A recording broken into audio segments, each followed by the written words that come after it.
محمد نبینا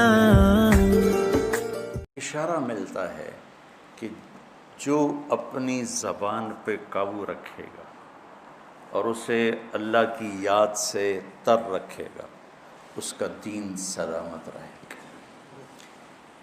ایک ذکر ہے زبان کا جو سبحان اللہ و بحمدہ سبحان اللہ العظیم، یہ آدمی 24 گھنٹے نہیں کر سکتا، لیکن اس ذکر سے ایک اور ذکر جنم لیتا ہے جو مطلوب ذکر ہے، وہ ہے اللہ کی یاد۔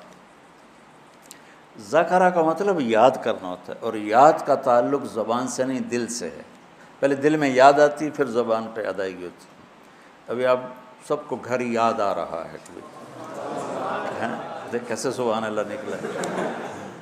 تو کیا خیال ہے کہ آپ سارے بیٹھ کے تسبیح پڑھ رہے ہو، گھر جانا گھر جانا گھر جانا گھر جانا، کہ دل کی ایک کیفیت ہے۔ تو یہ جو دل کی کیفیت ہے اس کو ذکر کہتے ہیں۔ جس کو 24 گھنٹے یہ نصیب ہو جاتا ہے وہ 24 گھنٹے ذکر والا ہے، اور یہی ذکر اصل ہے۔ پہنچنے کا ذریعہ ذکر لسانی ہے کہ ہم کثرت سے قرآن کی تلاوت اور اللہ کی حمد و ثنا کو اپنی زبان پہ لائیں۔ لاتے لاتے لاتے جب دل میں ہر وقت اس کی یاد بس جائے گی، پھر زبان سے کہے بغیر سبحان اللہ کا اجر ملے گا، الحمدللہ کا اجر ملے گا، اللہ اکبر کا اجر ملے گا، لا الہ الا اللہ کا اجر ملے گا، سبحان اللہ و بحمدہ اور سبحان اللہ العظیم کا اجر ملے گا۔ وہاں تک پہنچنے کے لیے یہ الفاظ کلمات ذریعہ اور سبب ہیں۔ تو جو اپنی زبان کو بچوں سنبھال لے گا، جو اپنی زبان کو سنبھال لے گا، جو اپنی زبان کو سنبھال لے گا، اس کے رشتے سلامت، اس کا گھر سلامت، اس کا دین سلامت، اس کی دنیا سلامت، اس کا علم سلامت، اس کی ہر شے سلامت رہے گی۔ حضرت لقمان علیہ السلام کا فرمان ہے کہ بیٹا میں چپ رہنے پہ کبھی نہیں پچھتایا، میں جب بھی پچھتایا اپنے بول پہ پچھتایا۔ تو آپ سب بچوں کو میری یہ درخواست ہے، من سکت بولو سلم، من سکت سلم، من سلم نجا۔ جو خاموش رہا سلامتی میں رہا، جو سلامتی میں رہا وہ کامیاب ہوگی۔ آپ نے حضرت ابو ذر غفاری سے فرمایا، ابو ذر الا انبئک بعملین خفیف مؤونتہما عظیم اجرہما والذی نفسی بیدہ لم یأت الثقلان بمثلہما۔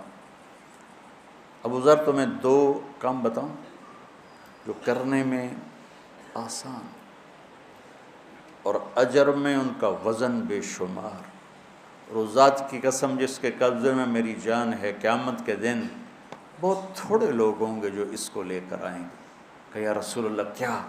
کہ ایک زبان اور ایک اچھے اخلاق، ایک چپ رہنا، السکوت۔ آپ نے کہا سکوت، آپ کا سکوت سے مراد یہ نہیں تھا کہ بات ہی نہ کرو، شر میں تمہاری زبان ساکت ہو جائے، اور اچھے اخلاق۔ ابو ذر رضی اللہ عنہ نے اس حدیث کو ایسے پکڑا کہ اس کے ظاہر کو ایسا پکڑا کہ ایک ایک مہینہ گزر جاتا تھا کسی سے بات نہیں کرتا تھا، ایک ایک مہینہ، اتنی احتیاط فرمائی۔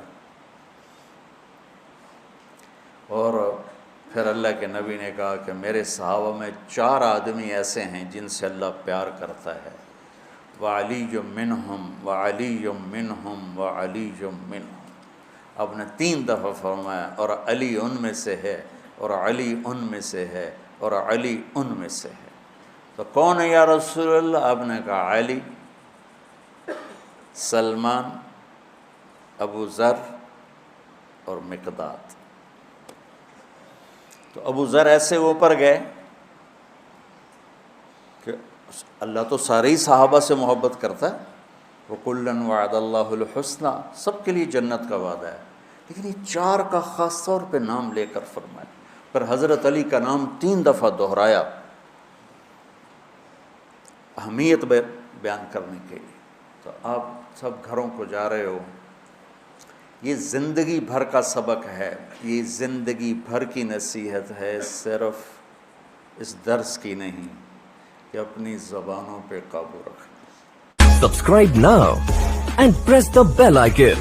Never miss an update.